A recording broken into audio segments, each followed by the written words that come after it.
Alors, nous apprécions la présence de chacun d'entre nous ce matin. Alléluia.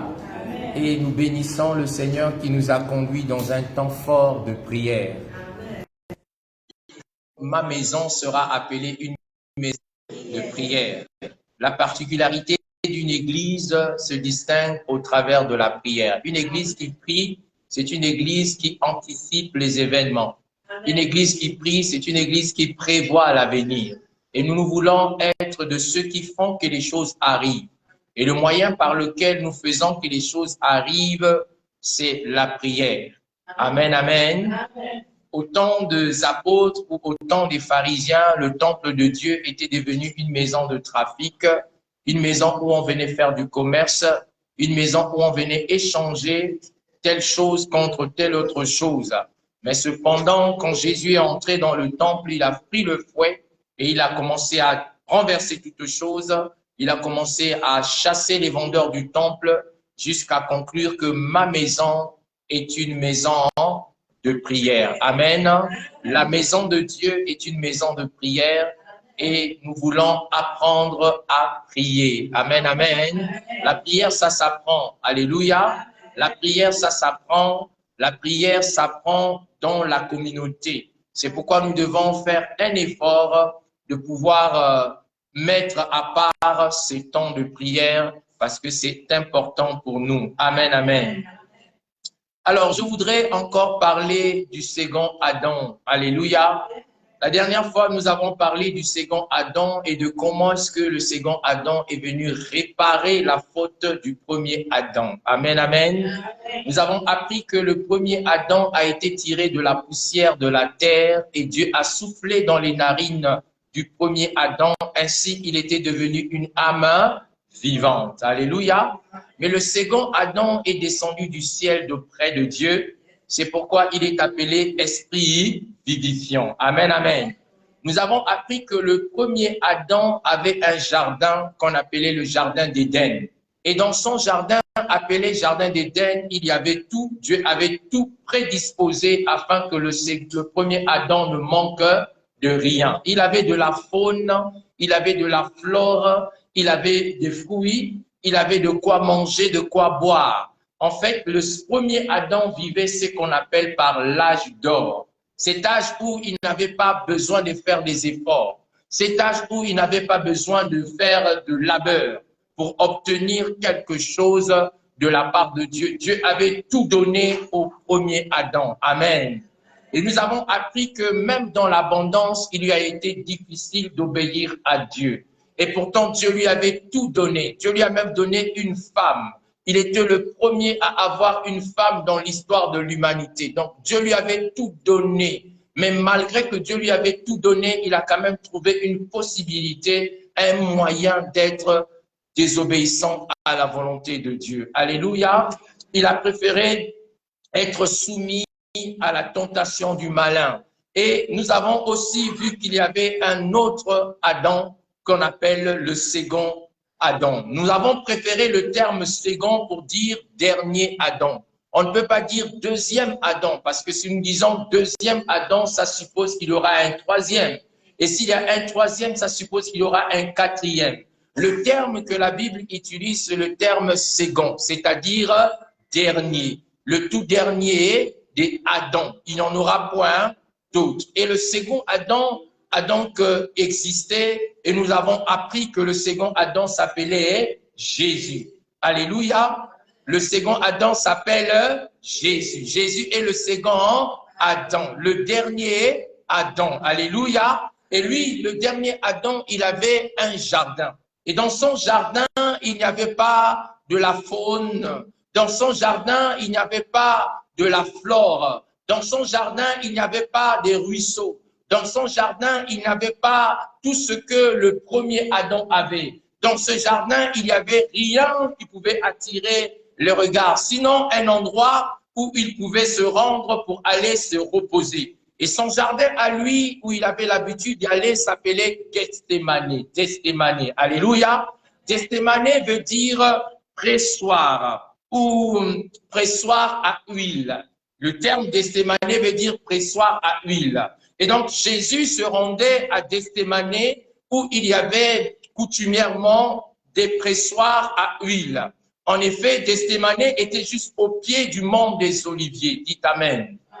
Gethsémanée était au pied du mont des Oliviers. Et les cultivateurs, les propriétaires des plantes des oliviers, quand ils revenaient de la cueillette, s'ils n'avaient pas envie de pouvoir emmener les fruits en leur état à la maison, ils faisaient passer le fruit de l'olive auprès du pressoir, dans le pressoir. Et donc là, dans le pressoir, les olives étaient pressées et l'huile qu'il y avait dans les olives commençait à couler. Et donc, eux, ils devaient recueillir de l'huile et amener de l'huile à la maison. Amen, amen.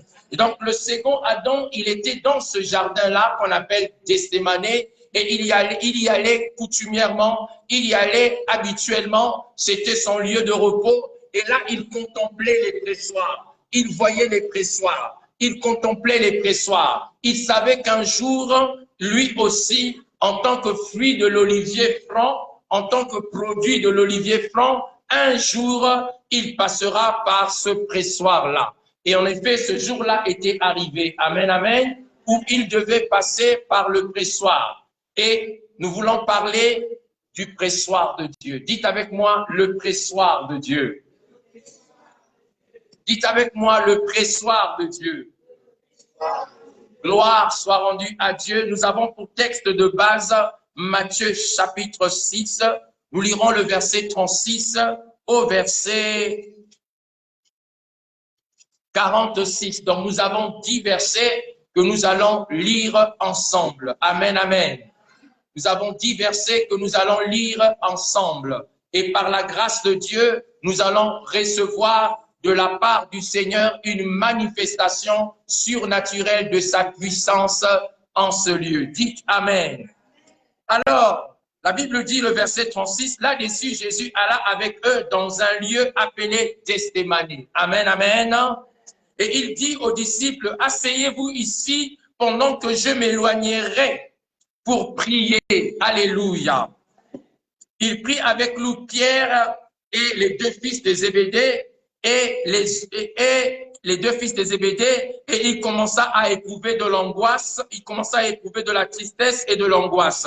Il leur dit alors, mon âme est triste jusqu'à la mort. Restez ici, dit Jésus, et veillez avec moi. Puis, ayant fait quelques pas en avant, il se jeta sur sa face et pria ainsi, mon Père, s'il est possible que cette coupe s'éloigne de moi. Toutefois, non pas ce que je veux, mais ce que tu veux. Alléluia.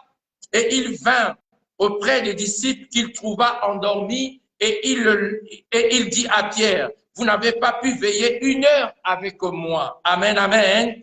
Une heure avec moi. Veillez et priez afin que vous ne tombiez pas en tentation. L'esprit, il dit, l'esprit est bien disposé, mais la chair est faible. Il s'éloigna une seconde fois et pria ainsi. Mon Père,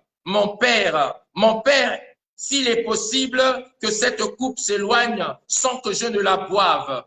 Alléluia. Que ta volonté soit faite. Il revint et il trouva encore endormi, car il les trouva encore endormis, car leurs yeux étaient apaisantis. Il les quitta et s'éloigna. Il pria pour la 3e fois, répétant les mêmes paroles. Alléluia. Puis il alla vers ses disciples. Il leur dit, vous dormez maintenant et vous vous reposez. Voici, l'heure est proche et le Fils de l'homme est livré aux mains des pécheurs. Alléluia. Levez-vous, allons, voici, celui qui me livre est proche. Celui qui me livre s'est approché. Amen, amen. Alléluia. Est-ce qu'on peut acclamer la parole du Seigneur? Alléluia. Alors, nous voulons parler du pressoir de Dieu. Amen, amen. Le pressoir de Dieu. Nous avons appris que le pressoir, c'est cet instrument qui permet aux vignerons, qui permet aux cultivateurs des vignes de pouvoir presser le fruit afin de pouvoir recueillir de l'huile provenant du fruit de l'olive. Et ici, Gethsémané veut signifier simplement pressoir à huile. Et Jésus-Christ était donc le fruit de l'olive ou de l'olivier franc, comme il est écrit. Jésus est le fruit de l'olivier franc. Et Jésus étant le fruit de l'olivier franc, devait passer par le pressoir de Dieu. Alors, au travers de ce pressoir, beaucoup de choses allaient se faire. Alors, je voudrais ici nous exhorter ou nous parler au sujet de ce qui s'est passé dans la vie de Jésus, au sujet de ce qui lui est arrivé, de comment il a souffert, de comment il a commencé à éprouver l'agonie depuis le jardin d'Éden. Étant le fruit de l'olivier franc, il était prévu que Jésus passe par le pressoir de Dieu, afin que de l'huile qui était en lui sorte, afin que ce qu'il avait au-dedans de lui se révèle, afin que ce qu'il avait au-dedans de lui se manifeste. Et donc, en ce moment-là, des choses se sont passées. Vous savez, en ce temps-ci, depuis les années 2000, nous sommes passés à la photo numérique. C'est-à-dire qu'on n'a plus besoin des clichés d'antan. Or, avant, lorsqu'on faisait des clichés, lorsqu'on faisait des photos, on les avait sur des bobines, on les avait sur des clichés et il fallait emmener ces bobines au laboratoire. Et donc, le laborantin prenait soin de pouvoir, pour ne pas détruire les images, il amenait le cliché, il amenait la bobine dans une chambre qu'on appelle la chambre noire. Et dans la chambre noire, il devait faire des manipulations très dangereuses. Il devait manipuler ces bobines-là, ces clichés, en les mettant en contact avec des produits chimiques pour amener ces clichés à un développement, afin que l'on quitte le cliché pour devenir une photo qui va être appréciée. Et vous êtes sans ignorer que parfois, on appelait ces clichés traditionnellement le diable. Vous savez ça? Maman sait que le cliché, là, les photos, les images là, qu'on appelait le diable ou le négatif. Donc, on prenait le négatif, on ne peut pas prendre le négatif de façon ordinaire et le placer dans un mur, sur un mur, pour dire que c'est le négatif de tel. Non, on prend le négatif, on l'amène au laboratoire et le laboratoire fait passer le négatif dans ce qu'on appelle par chambre noire. Et là, le négatif est exposé à des produits chimiques. Là, le négatif est exposé à des produits chimiques dans la chambre noire. Et pendant que le négatif est en train d'être travaillé, en train d'être traité, ce qui se passe, c'est que le développement de la photo commence. La photo commence à être développée. Lorsque la photo a été développée et terminée, lorsque la photo a été développée et terminée, à partir de ce moment, le laboratoire, ce qu'il fait, il prend la photo, il le remet au propriétaire et à partir de là, le propriétaire de la photo qui a été développée peut maintenant mettre sa photo sur le mur afin que ceux qui passent puissent apprécier la qualité et la beauté de la photo. Amen, amen. Et donc, on ne peut pas mettre sur un mur le négatif. On ne mettra jamais le négatif. Ce que vous devez savoir qu'en vérité, en étant né d'Adam terrestre, tout homme est le négatif de Dieu. Il y a en toi, il y a en moi, du fait que nous soyons nés d'Adam terrestre, le négatif de Dieu. Et ce que Dieu veut faire, c'est de faire passer ces négatifs dans la chambre noire. Et dans cette chambre noire, il utilise des produits. Il utilise des produits qui sont des produits chimiques dans la chambre noire. Et après avoir fini de développer la photo qui est dans la qui sortira de la chambre noire, à partir de ce moment, il prendra cette photo, il peut maintenant la présenter aux hommes, il peut maintenant la présenter à ceux qui voient, ils peuvent maintenant la présenter afin que la photo soit appréciée. Amen, amen. Parfois, Dieu se sert de ces images pour pouvoir nous construire, pour pouvoir vous construire, pour pouvoir me construire. Parfois, Dieu, ce qu'il fait, il nous fait passer par une chambre noire. Et dans la chambre noire, il nous expose entre les mains des laborantins. Et là, on travaille sur nous. Là, on verse sur nous des produits chimiques. Là, on verse sur nous des produits difficiles à supporter. C'est pour que nous puissions sortir en cela ou dans cette pièce en photo bien développée que l'on mettra dans un cadre qu'on va exposer dans les galeries, qu'on va exposer dehors. Alléluia. Si tu veux que Dieu puisse se servir de ton image comme témoignage, si tu veux que Dieu puisse te servir de ta vie comme témoignage, il faut accepter d'entrer dans le laboratoire de Dieu. Alléluia. Parce que jusqu'ici, tu resteras le négatif de Dieu. Mais pour quitter le statut de négatif et atteindre le statut d'une photo qui a été développée, il faut accepter d'entrer dans le laboratoire de Dieu. Et donc ici, Jésus est entré dans le laboratoire de Dieu. Il est entré dans ce laboratoire où il y avait un pressoir. Il est entré dans ce laboratoire où il y avait un pressoir et ce n'était pas le pressoir des hommes. Il y avait des pressoirs des hommes, mais comme Jésus était venu avec une mission divine, le pressoir dans lequel il était entré, le pressoir dans lequel il était passé, c'était le pressoir de Dieu. Dieu utilise son pressoir à lui, à Gethsémani, pour pouvoir presser son fils, pour pouvoir presser Jésus, pour pouvoir moudre Jésus, parce que Dieu voulait que l'huile sorte de Jésus et que cette huile qui sortirait de Jésus puisse servir de témoin et de témoignage pour quiconque espère en lui. Est-ce que vous êtes avec moi ce matin? Dieu fait passer Jésus par le pressoir. Ce que vous allez remarquer, c'est que Jésus réunit ses apôtres. Il y a un qui manque à l'appel, qui s'appelle Judas. Judas manque à l'appel. Pourquoi? Parce qu'en ce temps-là, déjà, Judas a été exposé à Satan de ce que Judas avait mangé, de ce que le Seigneur lui avait donné. Et en mangeant, le malin est entré en lui. Et donc, il est allé faire ce qu'il devait faire. Le temps était arrivé. Ce que nous devons savoir, c'est qu'en vérité, ce qui s'est passé, c'est que Jésus a réuni ses disciples. Il a rassemblé ses disciples. Quand il les rassemble, il les amène à cet endroit où il avait l'habitude de pouvoir communier avec eux, prendre de l'air. Mais ce jour-là, c'était un parcours que Jésus établit, qu'on appelle le parcours du tabernacle. Le tabernacle, c'est la maison de Dieu qui était divisée en 3 parties. Il y avait le parvis, il y avait le lieu saint et il y avait le saint des saints.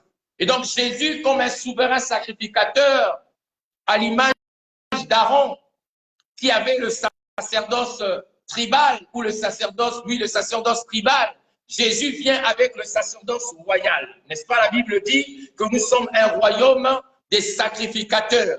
Jésus a fait de nous un royaume de sacrificateurs et lui-même, Jésus, est le souverain sacrificateur. Donc, la veille de sa mort, Jésus fait ce qu'on appelle par le parcours du tabernacle. Il prend ses disciples, il les amène dans ce jardin, il laisse 9 de ses disciples, ou il laisse 8 de ses disciples, on va dire 9 moins 1, il laisse 9 de ses disciples, 9 moins 1 ou 8, il en prend 3 autres. Il les laisse par exemple à un point, il prend 3 de ses disciples, il les amène, et ceux-là, il les laisse à un autre point, et lui-même, il fait quelques pas, il va dans un autre point. Il arrive à un autre endroit. Ça veut dire qu'au travers de ces actes-là, Jésus construit le chemin qu'on appelle le chemin du tabernacle. Il construit le lieu, le parvis avec les 8. Il vient construire le lieu saint avec les 3. Et lui-même, il entre dans le saint des saints. Amen, amen. Maintenant, quand Jésus entre dans le saint des saints, c'est là où toute chose commence à pouvoir s'opérer. Parce que quand il entre, il se rend compte que ce n'est un jour qui n'est pas comme les autres jours. C'est un jour qui n'est pas un jour ordinaire. Qu'il y a des choses qui vont se passer, qu'il y a des choses qui vont se faire, qu'il y a des choses qui vont se dire à partir de ce moment-là devaient être difficiles à supporter. Et là, il a prié pour la première fois pour dire, Père, si c'est possible, je voudrais que tu éloignes cette coupe de moi. Éloigne cette coupe de moi. Sauve le monde d'une autre façon. Ne sauve pas le monde que par ma mort. Ne sauve pas le monde que par ma souffrance. Ne sauve pas le monde que par ma peine. Tu peux sauver le monde différemment. Et donc, il a prié comme ça.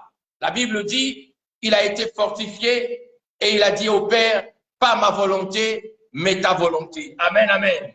Il est revenu voir ce qui était dans le lieu saint, dans les lieux saints. Il est venu voir Pierre. Il a dit à Pierre, ah, vous n'avez même pas pu prier 1 heure avec moi. Veillez et priez. L'esprit est disposé, la chair est faible. Il est reparti dans le Saint des Saints. Il a encore prié. Père, si c'est possible, éloigne cette coupe de moi. Il a encore été fortifié. Il a dit, Père, pas ma volonté, mais ta volonté. Il revient à nouveau pour pouvoir voir les apôtres. Ils étaient endormis. La Bible dit que leurs yeux étaient appesantis. Amen, amen. Il repart pour la 3e fois pour prier et il dit, Père, si c'est possible, éloigne de moi cette coupe.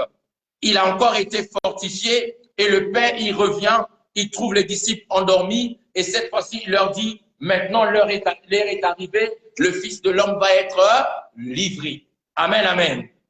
Le Fils de l'homme va être livré. Et Jésus a été livré aux mains des malfaiteurs. Alors, Jésus est passé par le pressoir de Dieu. Amen, amen. Jésus est passé par le pressoir de Dieu. En vérité, il existe 3 types de pressoirs dans la vie. Il existe 3 types de pressoirs dans la vie. Et lorsque nous découvrons ce qui s'est passé avec Jésus, vous allez vous rendre compte que le premier pressoir s'est révélé. Après, il est passé au 2e pressoir. Après, il est passé au 3e pressoir. Les 3 pressoirs qui expriment la volonté de Dieu. Le premier pressoir que Jésus a rencontré s'appelle le pressoir de la justice. Le premier pressoir de Dieu par lequel Jésus-Christ est passé, c'est le pressoir de la justice.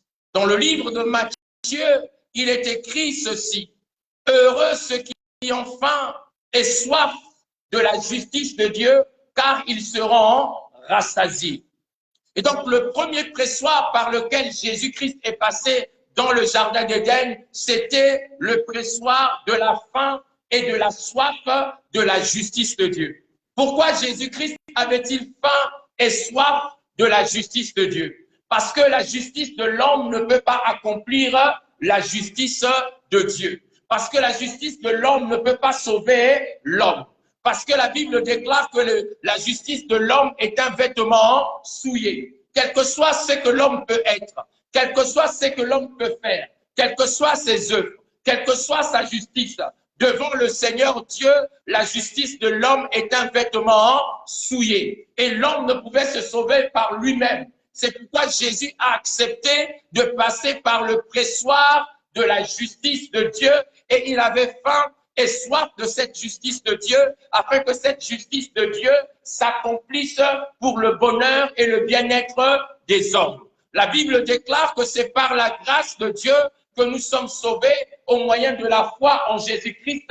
Cela ne vient pas de nous, mais c'est le don de Dieu. En effet, Jésus, en acceptant de passer par le pressoir de Dieu, a accepté d'accomplir à ta place tout ce que toi tu ne pouvais pas accomplir. Il a accepté de souffrir la souffrance que toi tu ne pouvais pas subir. En fait, il a accepté de se mettre dans la position de celui-là qui pouvait aider tous ceux qui étaient dans la difficulté à plaire à Dieu par rapport à leur propre force. Et c'est là le pressoir de la justice.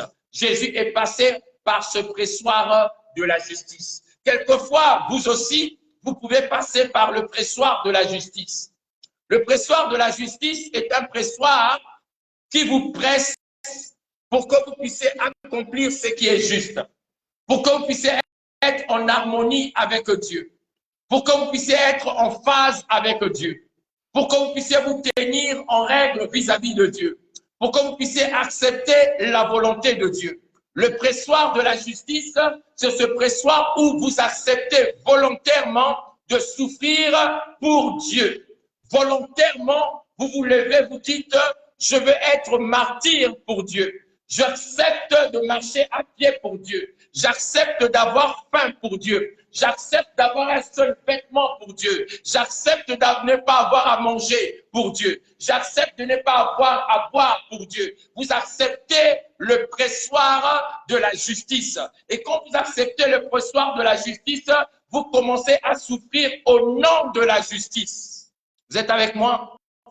Vous commencez à souffrir au nom de la justice. La personne qui accepte le pressoir de la justice, c'est une personne qui refuse des compromis avec le monde, qui refuse de se compromettre, qui refuse de se vendre, qui refuse de se salir, qui refuse de s'identifier au monde.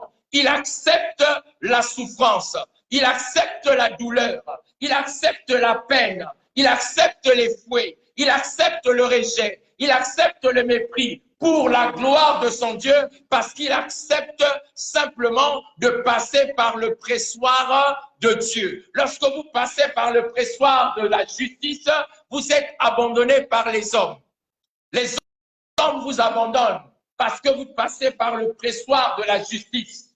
Si autrefois vous avez l'habitude d'avoir les amis qui vous entourent, qui mangent avec vous, qui boivent avec vous, mais lorsque vous passez par le pressoir de la justice, ces mêmes hommes n'ont plus de force pour pouvoir vous accompagner. Ils trouvent que vous avez changé la vie, ils trouvent que vous vous êtes détourné de ce que vous faisiez avant, alors ils ne peuvent plus marcher avec vous parce que ce que vous êtes en train de vivre, c'est un choix volontaire. S'il s'agit de marcher à pied, s'il s'agit de mourir, je mourrai, mais j'accepte le pressoir de Dieu. Jésus-Christ, comme étant le second Adam, a accepté le pressoir de Dieu. C'est pourquoi Paul, plutôt Pierre, était dans l'incapacité de l'aider. Ce n'est pas que Pierre ne voulait pas l'aider, mais ce qui arrivait à Jésus, personne ne pouvait le comprendre, personne ne pouvait le recevoir aisément. Personne ne pouvait l'accepter facilement parce qu'il était en train de passer par le pressoir de la justice. Lorsque vous passez par le pressoir de la justice, vous n'aurez pas le quorum de tout le monde.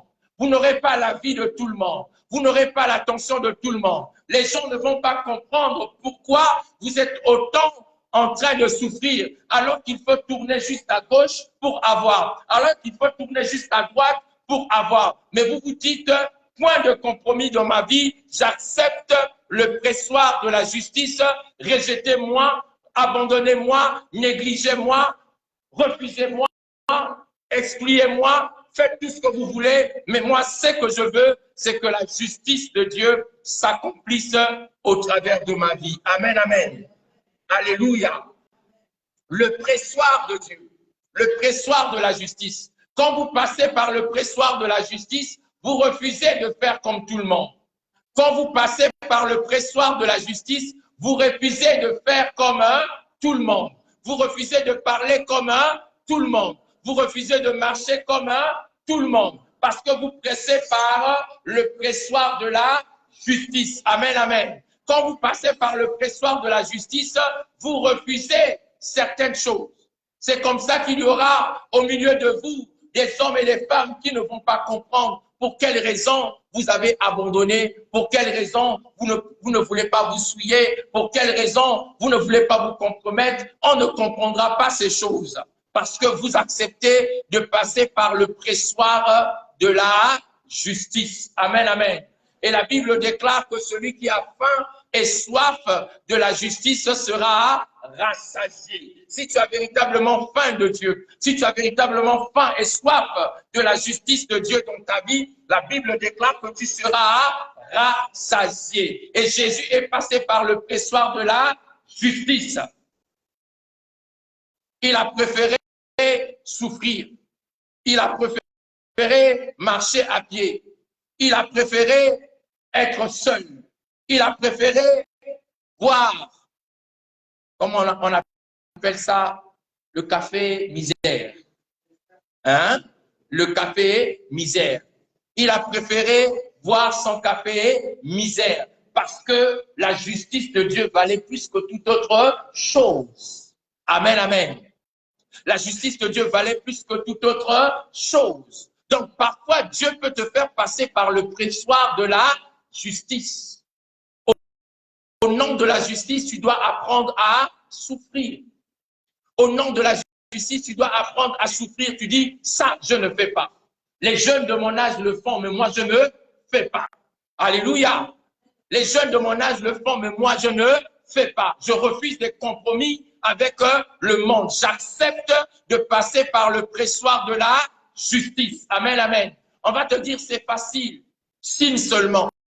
Toi, tu dis, je ne signe pas. Mais tu ne sais pas combien tu vas rater. Tu dis, non, moi, je ne vais pas gagner ma vie comme ça. Pressoir de la justice. De la justice de qui? De Dieu. Pour une personne qui a faim et soif de la justice de Dieu dans sa vie. Amen, amen. Est-ce qu'on peut acclamer le Seigneur?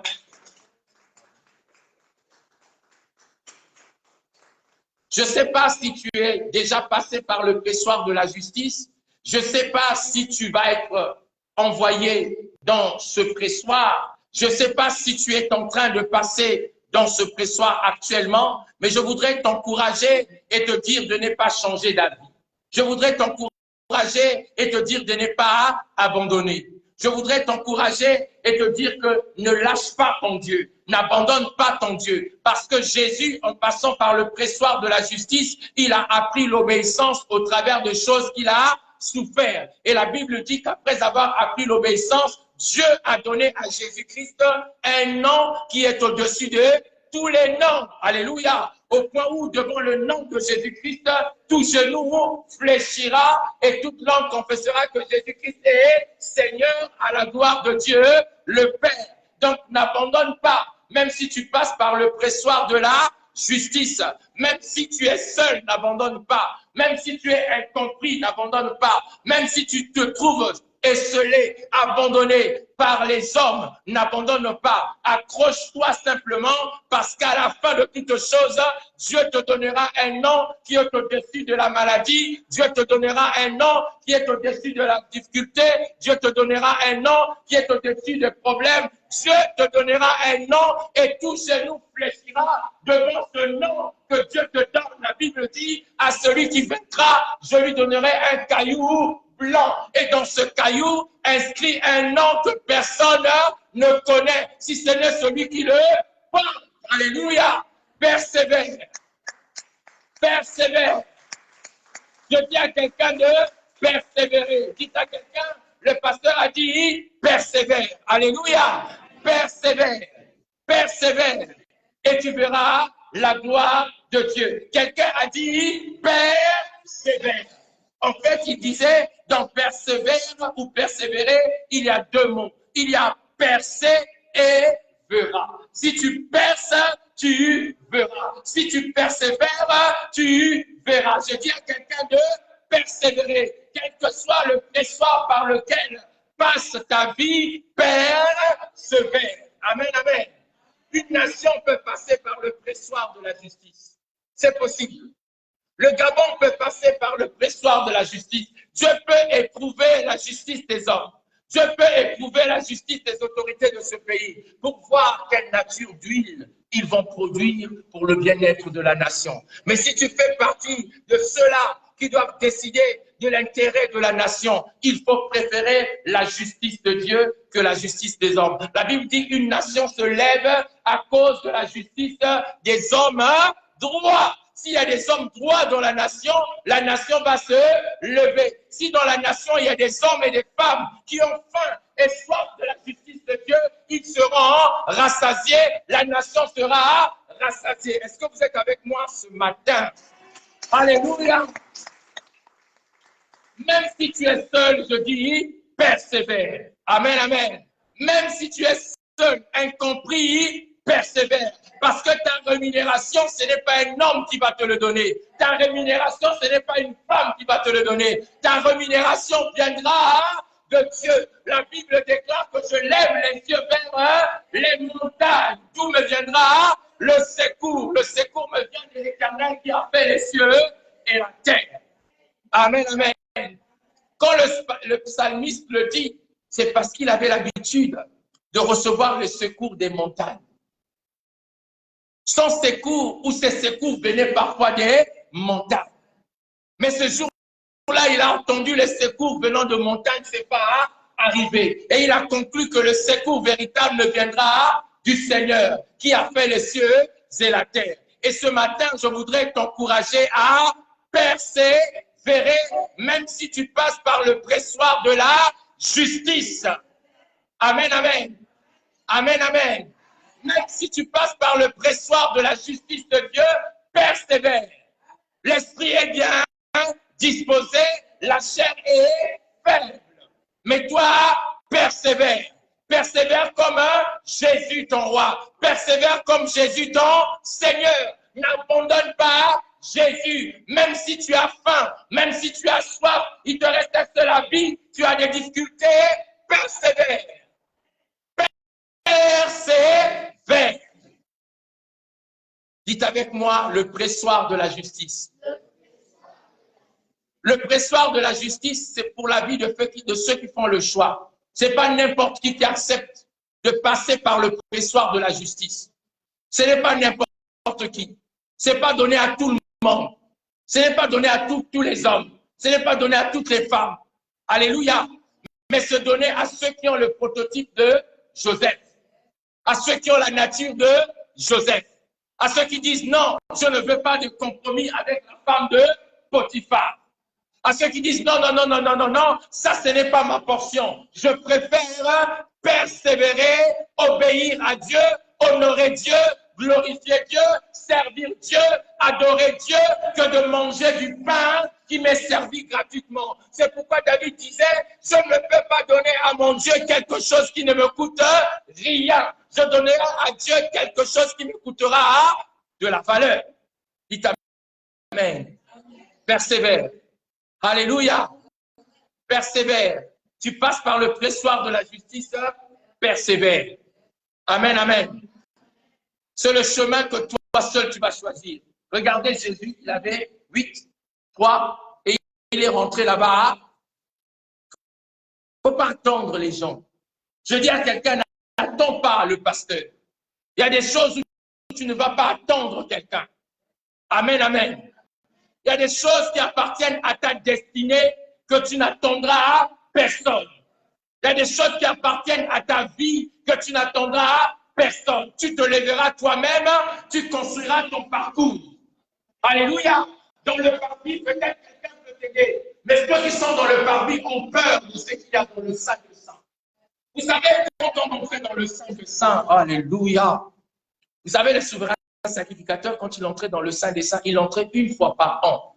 Pas 2 fois, pas 3 fois, mais une fois par an. Il entrait dans le sein des saints. Et il avait autour de sa robe des clochettes, des grenades avec des clochettes. Et on mettait une ceinture ici. Alléluia. Il avait la ceinture autour de la taille. Parce que dans le lieu où il entrait, c'est un lieu dangereux, extrêmement dangereux. S'il prend une pièce, il met à la place de l'autre, il va mourir. Dieu ne pardonnait pas. Et donc, on l'attachait comme ça, et les autres attendaient dehors. Et pendant qu'il est en train de faire le service, on entend les grenades qui boum, ding, gong, ding, gong, ah, il est encore vivant. Amen, amen. Et si on n'entend plus rien, ça veut dire que le sacrificateur est mort. Et personne ne peut aller dans le sein de saint. Qu'est-ce qu'on fait? On tire la corde, on tire le corps. N'attends pas d'être accompagné. Il y a des endroits où tu dois rentrer seul. Il y a des choses où tu dois faire seul. N'attends pas le suffrage de Pierre. Pierre est fatigué. N'attends pas le suffrage de Thomas. Thomas est fatigué. Il y a des choses que Thomas ne fera pas parce que ça concerne ta destinée. Amen, amen.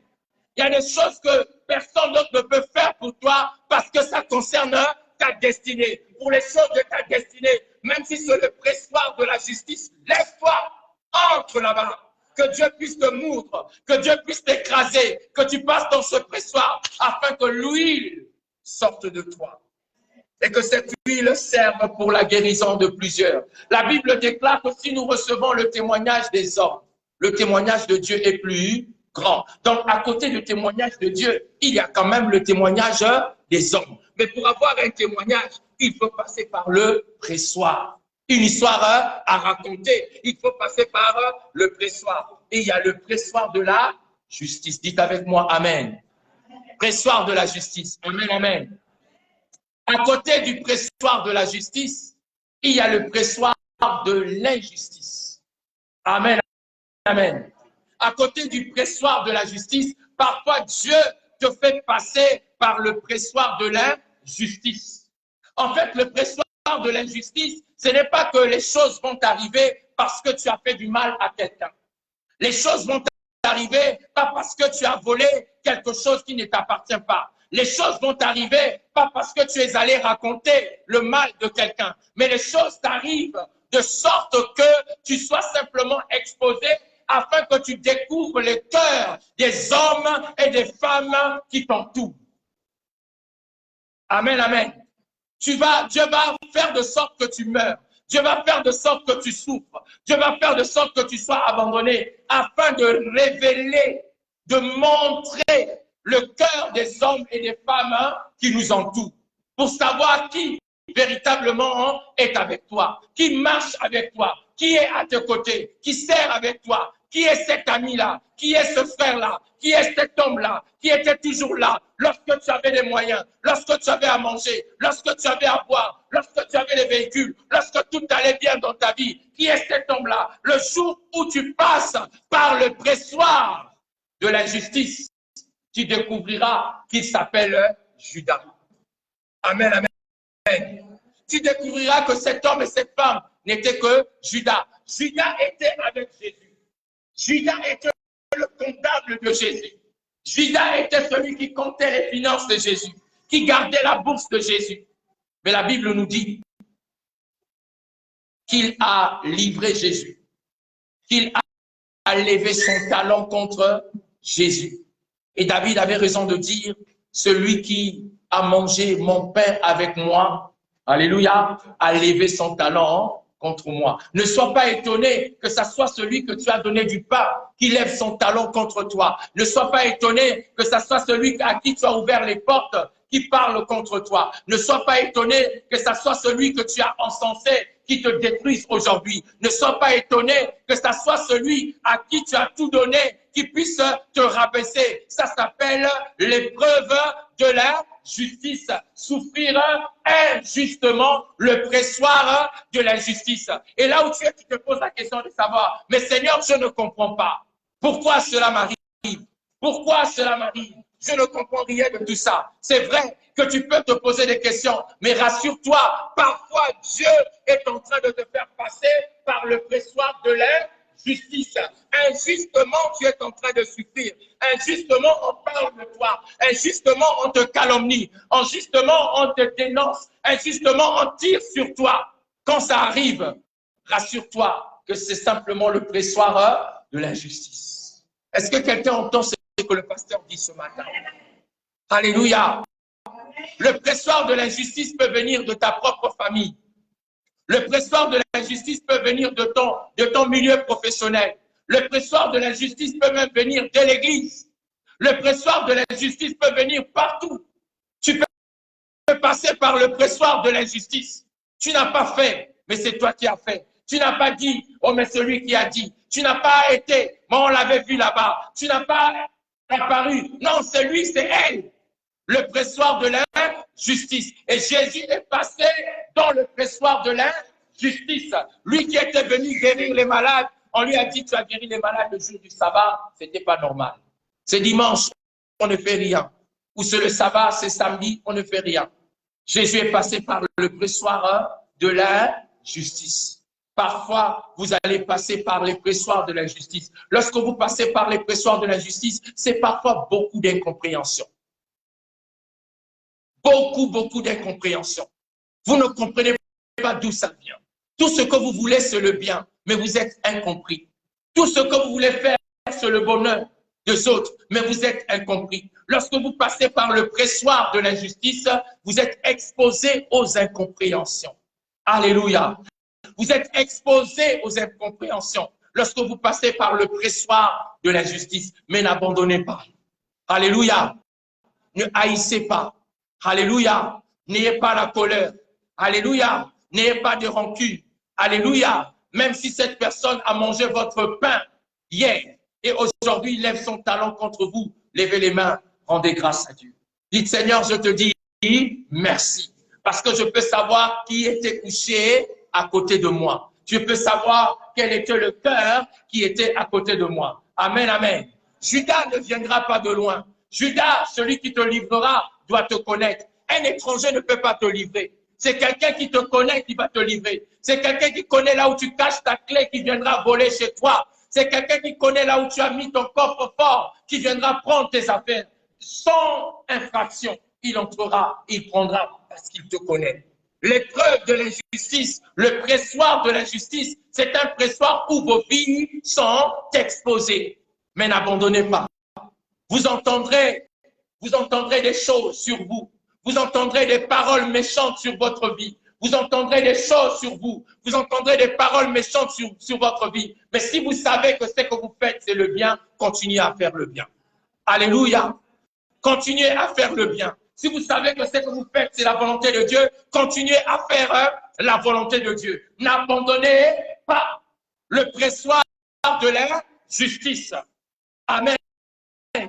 Ça arrivera. Ou c'est déjà arrivé à beaucoup de gens parmi nous. Mais il ne faut pas que ton cœur devienne Amen. Dites Amen. Que ton cœur ne devienne pas Amen. Alléluia. Pasteur, c'est moi qui l'ai habillé. J'ai payé la scolarité de ses enfants. Pasteur, c'est moi qui lui ai pris en charge. C'est moi qui ai aidé à organiser ci et ça. C'est moi qui ai fait comme ça. J'ai ouvert telle porte. Mais ce que j'ai appris, ce qu'il est en train de faire, ce qu'elle est en train de faire, pasteur, j'ai mal. Pressoir de l'injustice. N'abandonne pas. Alléluia. Jésus est passé par le pressoir de l'injustice et il n'a pas abandonné. Dites, n'abandonne pas. N'abandonne pas. Alléluia. Est-ce que quelqu'un est avec moi ce matin? Dites Amen. Dites Amen. Le pressoir de l'injustice. Amen. Dieu est bizarre. Mais vous savez, derrière tout ça, le Seigneur nous forge. Le Seigneur nous taille. Le Seigneur nous modèle. Le Seigneur nous façonne. Ça fait mal aujourd'hui, mais ça fera du bien demain. Alléluia. Ça te trouble aujourd'hui, mais demain, ça donnera, ton histoire donnera la paix à quelqu'un. Ton histoire, tes larmes d'aujourd'hui vont consoler quelqu'un demain. Quand tu parleras de toi, quand tu parleras de ton chemin, c'est vrai que ça a été difficile, c'est vrai que ça a été impossible, c'est vrai que ça a été compliqué, mais cependant, quand tu parleras de ton histoire, quelqu'un qui est assis quelque part va se dire, ah, Dieu est fidèle. Vous savez, il y avait un pasteur, le pasteur avait l'habitude d'aller consoler les fidèles, n'est-ce pas? C'est le but, c'est le rôle, la consolation. Et donc, cette fois-ci, une sœur avait perdu un être cher. Et alors qu'il avait perdu l'être cher, le pasteur est allé consoler la sœur. Et le pasteur a lu la Bible, les textes qui concernent la consolation. La sœur a écouté. Et après, la sœur lui a posé une question en langue. Et en langue, la sœur lui a dit, pasteur, est-ce que toi, tu as déjà perdu un être cher? Parce que tu me parles, sois forte. Le Seigneur a donné, le Seigneur a repris. Tu me dis que la paix de Dieu soit avec toi. Toutes ces paroles que tu me donnes, c'est la parole de Dieu. Mais toi, pasteur, est-ce que tu as déjà perdu un être cher? Comme pour dire au pasteur, est-ce que c'est que je vis? Toi, tu l'as déjà vu. Le pasteur a regardé, sa femme vivait, ses enfants vivaient, sa mère vivait, son père vivait. Le pasteur a regardé, il a vu que tout le monde était là. Les êtres chers, ils étaient là. Et il a dit à la sœur, non, pas encore. Et la sœur de dire, ah, vous comprenez, non? La réaction de la sœur. Donc, tout ce que tu dis là, c'est parce que tu n'es pas encore passé par là où je suis passé. Vous voyez? Et si le pasteur avait dit, oui, moi j'ai déjà perdu ma mère. Oui, j'ai déjà perdu un être cher. Oui, j'ai déjà perdu quelqu'un dans ma famille. La sœur allait prendre pour vrai la Bible. Amen. Parfois la Bible n'a pas d'effet, la Bible n'a pas de puissance parce que nous n'avons pas un témoignage associé à la Bible. Nous parlons seulement de la lettre. Nous parlons de la lettre, mais nous n'avons pas une histoire à associer à la lettre. Ton histoire peut faire vivre la Bible. C'est pourquoi regarde comme un sujet de joie complète les diverses épreuves auxquelles tu peux être exposé. Vous êtes avec moi ce matin? À côté de l'épreuve de la justice ou du pressoir de la justice, il y a le pressoir de l'injustice. Et à côté du pressoir de l'injustice, nous allons ajouter qu'il y a le pressoir du temps. Amen, amen. Il y a le pressoir du temps. Tu as demandé, tu n'as pas encore reçu. Tu as cherché, tu n'as pas encore trouvé. Tu as frappé, on n'a pas encore ouvert. Pourquoi? Quand tu demandes, tu dois recevoir. Quand tu cherches, tu dois normalement trouver. Quand tu frappes, on doit t'ouvrir. Mais tu as demandé, tu as cherché, tu as frappé, tu n'as pas eu. Ça veut dire que Dieu voudrait te faire passer par le pressoir du temps. Amen, amen. Apprends à attendre. Alléluia. Vous savez, quand vous allez voir le médecin, comment on vous appelle? Ah, j'ai pas bien entendu. Quand vous allez voir le médecin, on vous appelle patient. Amen. Patient, là, ça veut dire pati. C'est-à-dire celui qui attend la guérison dans la souffrance. C'est pourquoi on dit patient. Le médecin vous appelle patient. C'est-à-dire que vous êtes en train d'attendre que je vous aide à la guérison, mais dans la souffrance. Est-ce qu'il y a quelqu'un qui peut apprendre à attendre? Alléluia. Il ne faut pas être pressé. Alléluia. Il faut attendre le temps marqué par Dieu. Il faut attendre le temps voulu par Dieu. Quand tu as demandé, ça n'arrive pas, ce n'est pas grave. Quand tu as cherché, tu n'as pas trouvé, ce n'est pas grave. Quand tu as frappé, on ne t'a pas ouvert, ce n'est pas grave. Il faut simplement te rendre compte que dans ça là, comme j'ai demandé, comme j'ai cherché, comme j'ai frappé, il ne m'a pas été donné. Donc Dieu veut que j'attende. Alléluia. Et tu vas attendre en étant là où Dieu veut que tu sois. Amen, amen. Que le Seigneur vous bénisse ce matin. Je ne sais pas par quel pressoir vous passez, mais que le Seigneur vous bénisse. Est-ce le pressoir de la justice? Que le Seigneur vous bénisse. Est-ce le pressoir de l'injustice? Que le Seigneur vous bénisse. Est-ce le pressoir du temps? Que le Seigneur vous bénisse. N'abandonnez pas. Alléluia.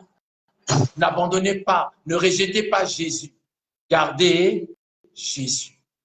Amen, amen. Alléluia. Nous avons lu ici que Jésus-Christ a prié 3 fois et il a été consolé. Quand nous lisons, c'est comme s'il n'a pas été exaucé. Mais Jésus a été exaucé. La Bible dit qu'il a été exaucé alors qu'il avait présenté avec grand cri à celui qui pouvait le délivrer de la mort. Mais il a appris l'obéissance au travers des choses qu'il a souffert. C'est ce que dit Hébreu. Amen, amen. Nous voulons nous arrêter par là et prier. Prier le Seigneur, parler au Seigneur par rapport aux pressoirs par lesquels nous passons, par rapport aux pressoirs dans lesquels nous sommes actuellement. Peut-être vous êtes dans un pressoir, vous ne comprenez pas la situation, vous ne comprenez pas le problème, vous ne comprenez pas ce qui se passe. Il se peut que ça soit simplement un pressoir. Quelle est la nature de ce pressoir? Pressoir de justice, pressoir de l'injustice, pressoir du temps. Mais nous allons prier ensemble afin que Dieu nous donne la force de supporter. Et je reviens en disant ce que j'ai dit au commencement, nous sommes le négatif de Dieu. Alléluia. Et un négatif ne peut pas être mis sur le mur. Il faut que le négatif passe par la chambre noire. Et dans la chambre noire, qu'on fasse un travail, qu'on mélange avec les produits pour développer le négatif, afin que le négatif devienne une photo qu'on va bien encadrer et mettre sur le mur. Personne n'a jamais mis le négatif sur le mur. On met une photo développée. Et quand vous passez par le pressoir de Dieu, c'est comme si vous êtes dans la chambre noire et dans cette chambre, Dieu va commencer à vous développer. Amen. Est-ce qu'on peut prier? On peut se lever.